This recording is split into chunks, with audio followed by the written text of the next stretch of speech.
गेहूं में ऐसे दमदार स्प्रे के बारे में जिसको यदि आप गेहूं की फसल में 70 से 80 दिन के बीच में आप इसका स्प्रे करते हैं तो आपकी जो गेहूं की फसल में एक स्प्रे करने से जो आपकी फसल में पैदावार होगी वह अन्य किसानों की अपेक्षा 2 से 4 कुंटल आपको अधिक मिलेगी। दोस्तों, अभी तक आपने गेहूं की फसल में जितने भी खाद एवं पोषक तत्व लगाए हैं उनको पौधे अभी तक अपने अंदर एब्जॉर्ब कर चुके हैं। अब फसल यदि हमारी गवोट अवस्था में है तो हमें कुछ अलग से कुछ खास उर्वरक एवं पोषक तत्व डालने पड़ेंगे। दोस्तों, इस टाइम पर यदि हमारे गेहूं की फसल गवोट अवस्था में है तो हमें यूरिया खाद का प्रयोग बिल्कुल बंद कर देना चाहिए। दोस्तों, यदि आप इस समय नाइट्रोजन खाद डालोगे फसल के अंदर, वह सिर्फ और सिर्फ फसल में बीमारी लाएगा, फसल में पीलापन लाएगा और फसल की अनचाही ग्रोथ को बढ़ाएगा, ना कि फसल की पैदावार को। तो यहाँ पर हमें ध्यान रखना है कि जब भी हमारी फसल 60 से 70 दिन की हो जाए उसके बाद हमें नाइट्रोजन खाद को बिल्कुल बंद कर देना चाहिए। नाइट्रोजन खाद आपको पहले व दूसरे पानी पर ही डालना चाहिए, इसके बाद आपको गेहूं की फसल में प्रयोग नहीं करना चाहिए।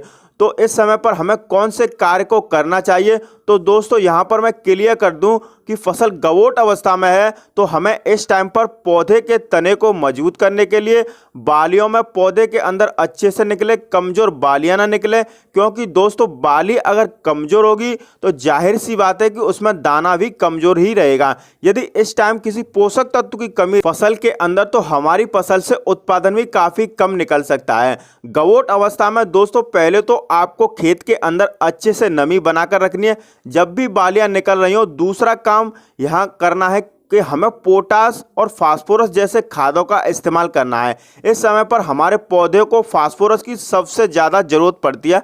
फास्फोरस पौधे का विकास अच्छे से करता है, तने को मजबूत करता है और फास्फोरस के कारण जो बालियां निकलती है वो काफ़ी अच्छी बालियां निकलती हैं।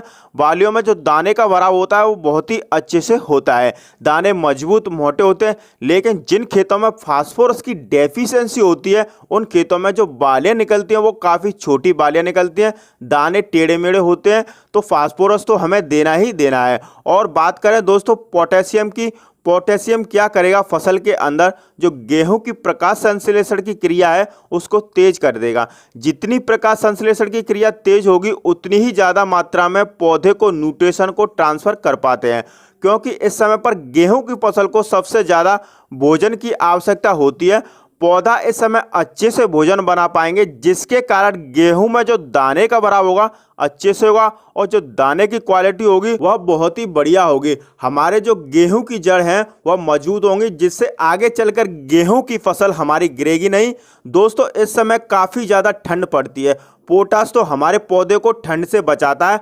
अब दोस्तों यहाँ पर हमें एक चीज़ और ध्यान रखना है कि फास्फोरस पोटास तो हमने फसल के अंदर लगा दिया, साथ ही यदि आप बोरोन की मात्रा लगा दें फसल के अंदर तो बहुत ही अच्छा फायदा होगा। पॉल्यूलेशन में यानी जो परागण की क्रिया होती है वह पौधे के अंदर अच्छे से हो जाएगी और ज़्यादा से ज़्यादा संख्या में हमें बालियों में दाने भरेंगे। तो आपको बोरॉन का प्रयोग जरूर करना है। बोरॉन के बहुत सारे फायदे होते हैं, जैसे हमारी मिट्टी के अंदर पहले से जितने भी पोषक तत्व मौजूद पड़े हुए हैं बोरॉन के प्रयोग से वह दोबारा एक्टिव होकर हमारे पौधे को मिलना स्टार्ट हो जाते हैं, जिससे कि और अधिक पैदावार को बढ़ाया जा सकता है। मिट्टी के अंदर जितने मौजूद पोषक तत्व कार्बोहाइड्रेट शुगर हो गया पौधे को बालियों तक पहुंचाने में बोरॉन बहुत ही ज़्यादा सहायता करता है। तो आप इन तीनों चीज़ों को गेहूं की फसल में इस स्टेज में लगा सकते हैं।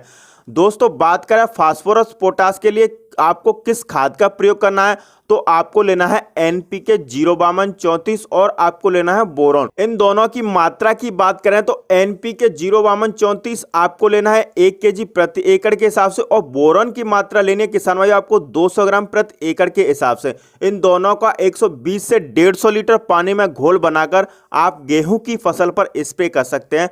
दोस्तों, स्प्रे करते समय हमें ध्यान रखना चाहिए कि स्प्रे आप तभी करें जब फसल में अच्छे से नमी हो, हमें अच्छे से बेहतर और बढ़िया रिजल्ट मिलेंगे। आप दोपहर के बाद भी स्प्रे कर सकते हैं। स्प्रे करने के बाद हमें यहाँ पर और अधिक ध्यान देना है कि फसल के अंदर ओस ना हो, उस समय आप स्प्रे कर सकते हैं, आपको बेहतर रिजल्ट देखने को मिलेगा। तो इस प्रकार आप अपनी फसल की अच्छे से केयर कर ले जाओ, अच्छे से सेवा कर ले जाओ, तो आप अन्य किसानों की अपेक्षा 4 से 5 कुंटल तक अधिक उत्पादन ले सकते हैं। तो दोस्तों ये थी कुछ छोटी सी जानकारी। वीडियो आपको पसंद आई हो तो वीडियो को लाइक करें, चैनल पर पहली बार आए तो सब्सक्राइब करना ना भूलें। वीडियो देखने के लिए धन्यवाद। जय जवान जय किसान।